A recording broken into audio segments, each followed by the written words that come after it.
Hello, I'm JustHitSquare, and welcome back to another Destiny 2 gameplay video. In this video, I'm going to be giving you my thoughts and opinions on the Curse of Osiris DLC slash expansion. So this is going to be my review.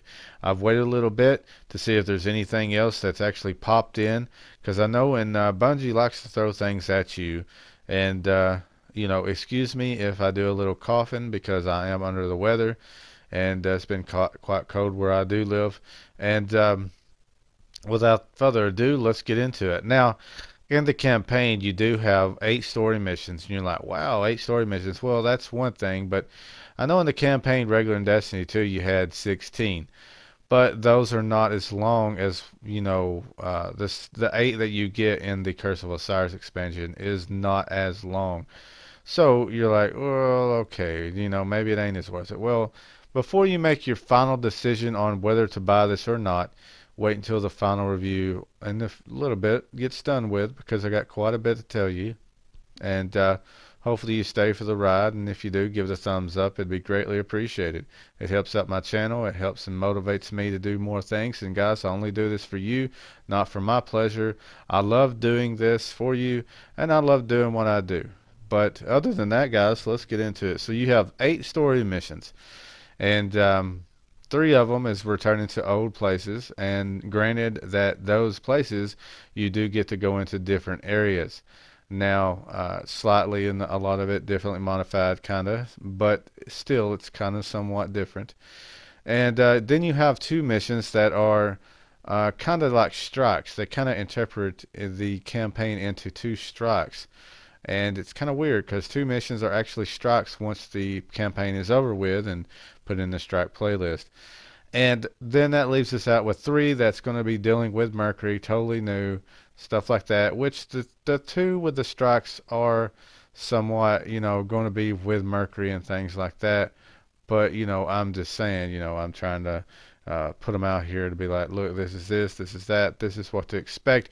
Now, if you're an avid player, you've been with the game for a while, then you'll know that you run through content quite often. The developers just never going to be able to bring enough content out for you to be able to, be able to do it and keep you busy. You're always going to be able to, run right through it. Well, here's the thing, guys. If you're a very avid player, if you're really good, you can run through the story in about an hour or so. If you're just want to take your time, then you'd look at it around, I guess, maybe 2 to 3 hours. Just depends. And I don't guess it's too bad, but a lot of people had problems with that, and they did not like it. And that therefore they really went off in the head on the campaign. They didn't appreciate, that Bungie would lead them down the wrong path and not give them as much content as they wanted. A very decisive campaign to where you could learn a lot about Osiris and the things that he has done and whatever. But I will tell you this much. Before the campaign is over with, you will A, know why he's here. 2, you will know what the end game of the Vex is. And 3, you will know why he's been exiled. Now, you will not know how badass he really is, because in the lore you will see in Destiny 1 and in little bits and pieces in Destiny 2's campaign that you got to hear about Osiris and things that he's done and things like that. That he was in other words, he was the most powerful guardian ever to exist that is known to the guardians. Now, we don't know if there was other guardians that was exiled or not really exiled, but we don't know if there's other guardians that are more powerful. But according to lore, no other one was more powerful than Osiris. But do you get the feel of the sense in the campaign? Do you get the feel that? Do you get to see how badass he really is? No, you don't. You don't even get to feel it. I mean, there's like maybe 1 or 2 times that you kind of get to see a little bit of how badass Osiris could be, but do you really feel how badass he can be and is? No, you don't. It's kind of like over time he's almost gotten like a pansy, become a pansy. He's not as potent, he's not as badass. And I was looking for a warlock that was being exiled and being a really badass, warlock and guardian, and it just did not happen. So Anyways, those are the things that you're going to find out, the things that you're going to be disappointed about mainly. Now, the story, it's not a really good story. I mean, there is certain aspects of it that is good, but it still isn't the best story I've ever seen with Destiny. Bungie could have done a lot better. It's like somebody copy and pasted stuff out of a comic book that pushed it into the story. That way they could just get a story to go. But I don't really feel that this was a really good story. It's more of your linear stories. Stuff like you go here, you go do this. You go here, you go do that.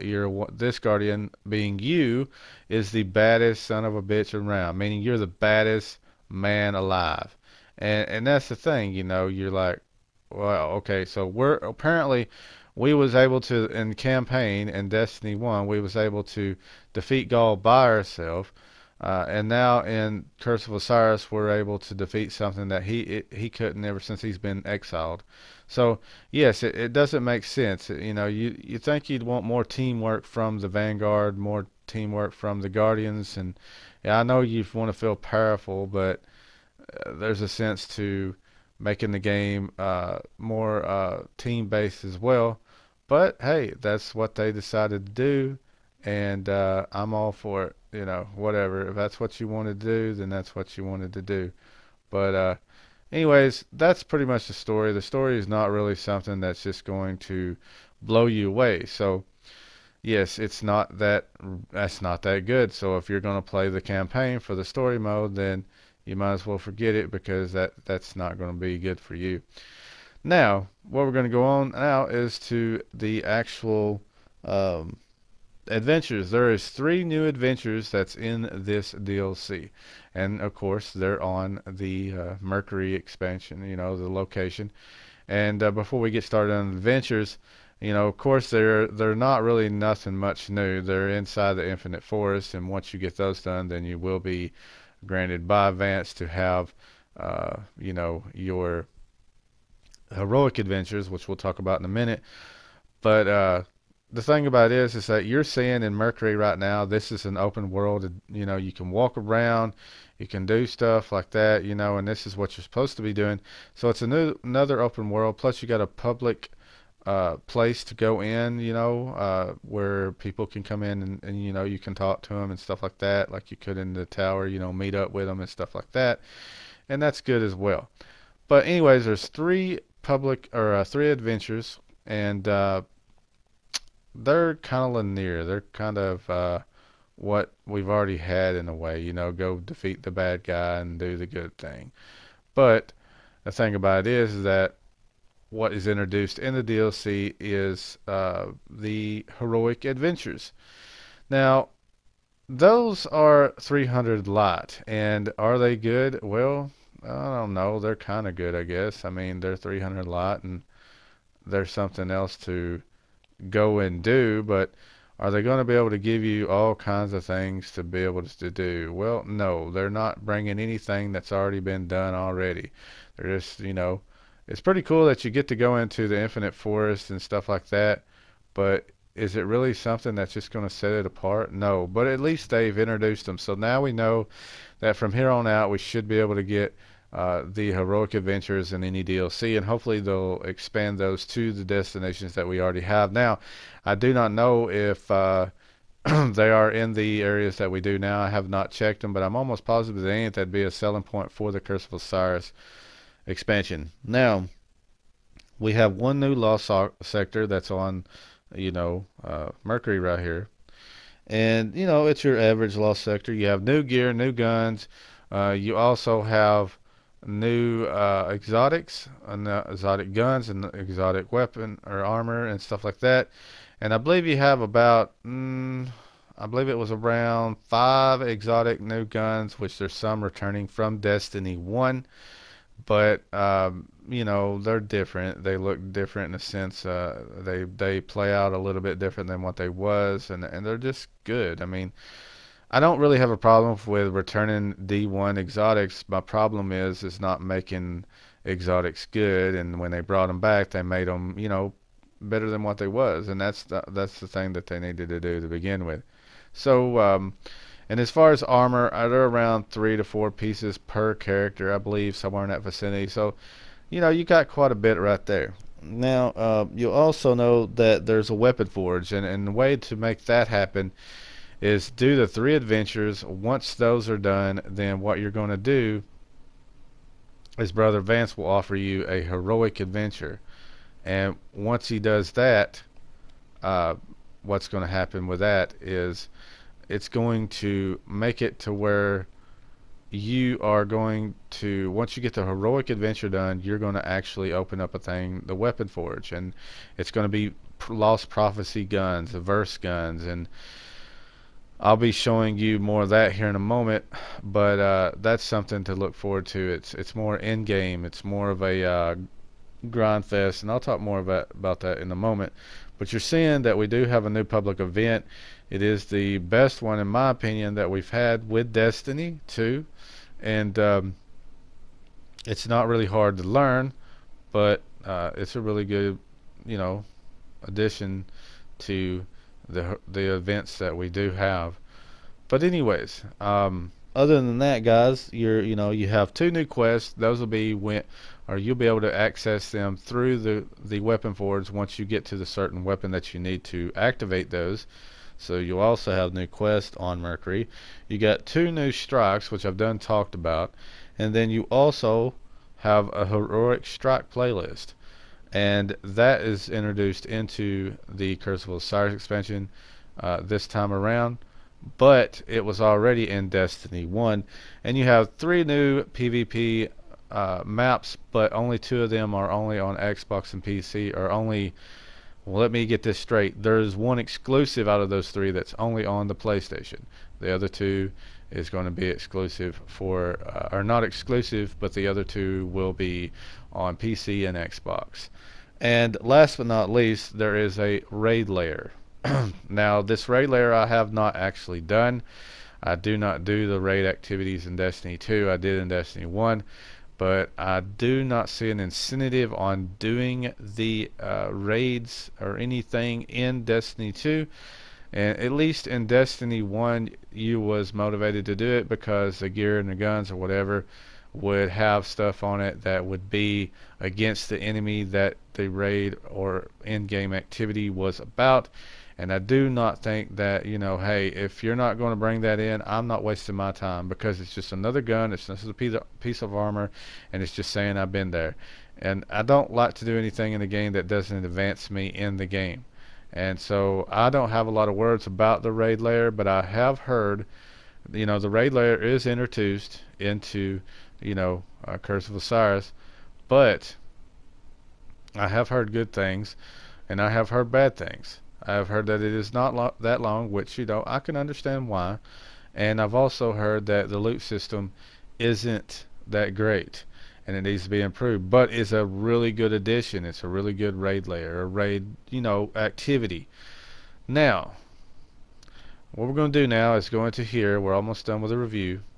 This is the lighthouse. Now, in Destiny 1, you had a thing called Trials of Osiris, and it was a PvP activity where the best of the best went. And if you could win so many matches in a row, go flawless without losing, then you'd be able to go to a lighthouse. Now, this lighthouse is totally different than what we had in Destiny 1. It's been reworked. It looks a lot better, and I just really enjoy it. Now, you'll see Brother Vance, but this is your social activity or place out in the world here, whatever. But this is kind of like your HUD for the Mercury activity. This is Brother Vance. This is where you're going to be able to find the adventures where you go to him, like I'll show you right now. Whatever class you're on, you'll see the gear that you could get. You'll see materials I'll talk about here in a moment, and adventures and heroic adventures and materials that you can change in. And yes, it's still by engrams and by tokens, and here's Brother Vance and stuff like that. Now, what I also want to talk about now, last but not least, is this right here, and then I'm going to start giving you my review actually over the game, or after the Curse of Osiris. You'll see these nodes right here. You see them right here. There's only 2 left because I've done 9 of them so far. Now, everybody was thinking there was 12, but then right here you got one that's got cords coming out of it, wires, so more likely that ain't going to be lit up. But then again, maybe we're full. Maybe there'll be 3 and we just don't know it, and maybe something else will light up. I have no idea. But what happens is, after you get the 3 adventures done and you go to Brother Vance, he will offer you them in heroic. Once you get the first heroic done, then you get your first verse Lost Prophecy ideal mission type deal. What it is, it's like a like a fetch mission type thing. So materialized, it needs materials, and you need to be able to do the activities in order to get them. Like, for instance, some materials require you to play the Crucible, or play Heroic Strikes, or play Nightfalls, or, well, not, I don't know about Nightfalls, but play Heroic Adventures, open up chests, do public events, stuff that just gets you to do activities to keep you going. And once those are done, then you get enough of the materials, then you actually come back, you turn them in, and then he gives you this prophecy type deal. Is first you come here, you push it into here, like press square or whatever on the PlayStation 4. A lot of lights will come up, and bam, there you go. One of these is going to pop up nodes, and then bam, you're going to get a gun or whatever. Now, I've already done 9, and the materials that you did see on the bottom is 2 of the materials that you do need for some of these guns or these weapons, and 2 of them are right here. You can see right here you need Advanced Paradox Amplifier, Concentrated Red Area and Culture, and also I think I've got 1 extra right here. No, I don't. I've used them all, but there was Blossom Blooms or something else. Anyways, the Blossoms, apparently they only drop in the blue. I don't think they're the green, but the other 2 that I just showed you, they actually drop in the green. The blue is hard as hell to get to drop. It does drop, but the green, 10 of those will equal out to be 1 of those. So you may be needing 2 of the blues that you really do need. So that could be, you know, playing 20 of this, 20 of that. Anyways, guys, now, I've never seen that. You're seeing, guys, something that I've never seen inside of here. Somebody drove this in here, an interceptor. Alright, guys, so now we're going to give the final review over the Curse of Osiris expansion. Now, what I'm going to be doing is telling you everything, now reviewing back over and telling you everything. Before all these people tell you that this DLC is trash, there's nothing here, then I'll let you make your own choice. And then I'll give you my review. First and foremost, you have 8 story missions in this expansion. You have 2 new strikes. You have 3 new adventures, and you have heroic adventures introduced. You have one new lost sector. You have a raid layer. You have a new public event. You have new gear and guns. You have new exotic gear and guns. You have the weapon boards, which I just showed you, with 11 new weapons, more of a quest fetch, type deal. And then you have 2 new quests. Your level goes to 25. Your power goes to 335 with mods on weapons and armor. You have, I think I said 2 new strikes already, and 3 PvP maps on the PlayStation, 2 on all the other systems. And you have Heroic Strike playlist introduced. You have a public area right here, the lighthouse, and plus you can run around on Mercury. Now, that's quite a bit. To me, that's quite a bit. This DLC is bigger than what we had with Crota's End, the Dark Below, as the first DLC for the games, or Destiny 1, and I do believe that, I may have missed some stuff, but I think that that's pretty much it.